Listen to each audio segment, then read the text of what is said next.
We are just learning fingerprint comparisons made between prints collected at the scene of the Brian Thompson murder compared with prints taken in the arrest process of Luigi Mangione show a positive match. Two law enforcement officials briefed on the matter have just confirmed to CNN. We're going to have more on that in just a moment. Also this hour, Mangione is still behind bars in Pennsylvania after a judge denied him bail. Before his court appearance, that was yesterday, he yelled and struggled against officers once he turned and saw that the media was standing outside the courthouse. And police now say a notebook that they found on him has a so-called to-do list in it from before the killing, as well as a reported reference to deciding not to use a bomb to target the victim so he would not, quote-unquote, kill innocents. Also new this morning, disturbing video of what appears to be wanted posters popping up around New York City for other health executives. All of this as the suspect's lawyer is now speaking out about offers they say they've received to pay from outside to pay for his legal fees. Obviously, my client appreciates the support that he has, but I don't know. I'd have to look in, but it just doesn't sit right with me, really. The Supreme Court says, you know, all these rich billionaires can give all kind of money to candidates, and that's free speech. So maybe these people are exercising their right to free speech and saying that's the way they're supporting my client. Joining us right now, CNN Chief Law Enforcement and Intelligence Analyst John Miller, CNN Law Enforcement Contributor Steve Moore, also here with me. John, this is your new reporting, and this is a big deal. This is the first positive forensic match that we know of. Walk us through what you've learned. So, fingerprints collected at the scene of the Thompson murder from a plastic water bottle, from a discarded cell phone, the so-called burner phone, have now been compared against the arrest fingerprints taken by police in Altoona of the suspect, and yesterday they were able to make a match to the prints that they collected at the scene. Not a surprise in some regard, in that they had an individual allegedly with a gun and a silencer and a mask and those things, but it is the first scientific forensic match that joins the growing pile of circumstantial evidence that they can say, well, how else would it be someone if that fingerprint is here and he's there with that gun and so on. Now, there's more, which is DNA evidence still pending, ballistic tests still pending. Part of that is because the gun was recovered in Pennsylvania. To match that to be the same gun, they would have to obtain it, fire it, test it, compare the shell casings and the bullets. But this is a big deal. It is a big deal because, you know, to this point, that could be one of the things that you could hear from the suspect's attorney saying, you don't know if this is the guy. This wasn't me. We talked about this, right? Like, you could say this isn't me. There's a guy with a mask and this, whatever. But this is scientific connection, forensic connection between the two. Talk to me more about ballistics. Is it just a logistical kind of obstacle that needs to be overcome in order to get confirmation or not that the ballistics match, do you think? Or, you know, the gun is actually the charge that they are holding him on in Pennsylvania.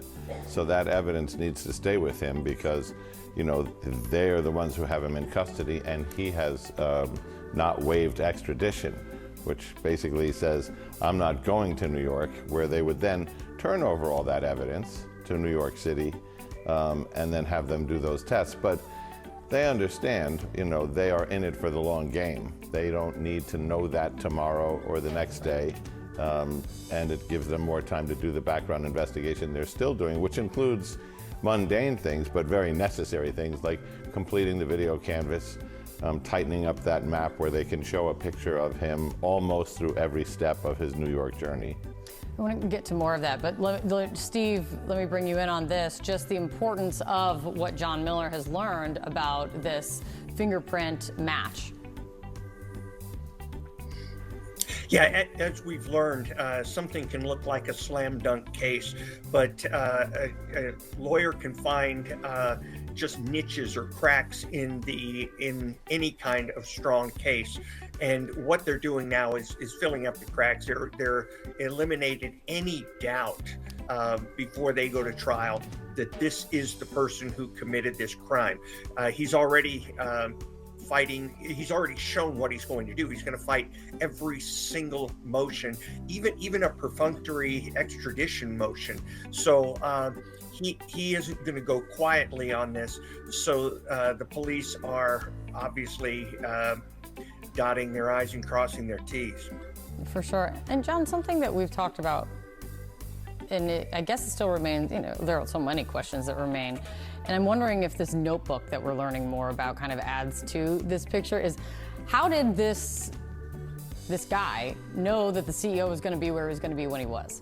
So, is that where the line of thinking is in investigating how we learn more about that? There are clues. I mean, you know it because you've been by there, but that New York Hilton Hotel takes up, half of a full city block. Yeah. It has doors all the way down 53rd Street and all the way down 54th Street, and a front door and a rear driveway. That's like 20 entrances you would have to cover to know where is this guy going to enter the hotel. But you would also have to know, what if he is going to enter from this side because I have learned he's staying at the hotel across the street? How would you know that? He gives us an oblique reference in the 3-page note that we've loosely called the manifesto, where he says, this wasn't that difficult. It was a combination of social engineering and computer-assisted design, an engineer term, CAD he referred to it as. But I think what he's telling us there on the social engineering side is, this is what people do when they create an email, a spoof email or a phone call saying, I have a delivery, which, where do I bring that, posing as somebody else. He's suggesting that he learned intelligence information on his target by doing that kind of thing. But then when you get out of the note and into the spiral notebook, and he acknowledges this in the note as well. He said, my electronics you're going to find are pretty locked down, but in the spiral notebook you'll see to-do lists and other notes. Some of those notes are theoretical notes about targeting and what is the just way to commit such a crime. He talks about Ted Kaczynski, the Unabomber, and how if he modeled after him, a bomb in a shareholders conference could kill innocent people. Same on the street. But he talks about shooting being the more precise way to take on his target. In one line he says, and what better way to take out the CEO than to shoot him at his own, quote, bean counters conference. Yeah, an investor conference is exactly what you could say that is. Right. And Steve, what do you think? There's so much that is coming out. I mean, this reporting from John is most significant about the forensic that they're now positively IDing. What questions do you have that remain now, Steve, and where you would say, leaning on your experience with the FBI, where you think this investigation focuses a lot of its energy now? Well, you've got a lot of the basic building blocks of this case already being nailed down. What I'd want to do is shore up the areas where you don't have direct knowledge yet, or at least they haven't said they have direct knowledge of the shooter's actions. For instance, before a shareholders conference like this, they're going to be setting up for about a week. They're going to do rehearsals and speeches and stuff. I would want to know where he was. We have cameras and everything on the day of shooting, but I'd like to see cameras around the entrances and find out whether Thompson did the same thing for several mornings, or whether maybe somebody in the hotel actually provided him information. I suspect he went a week early, and I suspect he was doing canvassing and surveillance that entire time. It's interesting when you talk about that, because that's the backward building of this video canvas. He comes in on the 24th. That's like 10 days before the actual shooting. And where they have tracked him is He comes out of the Port Authority bus terminal and does not go to check into the hostel where he's going to stay. He goes straight with all of his bags to the Hilton Hotel, and he starts doing those walkarounds. But they also have him in a McDonald's, which we now know, I guess, was his preference for hanging out. I was going to say his preferred stop along the way, for sure. John, thanks for running up and giving us the new reporting. Steve, thank you as always. It's good to see you.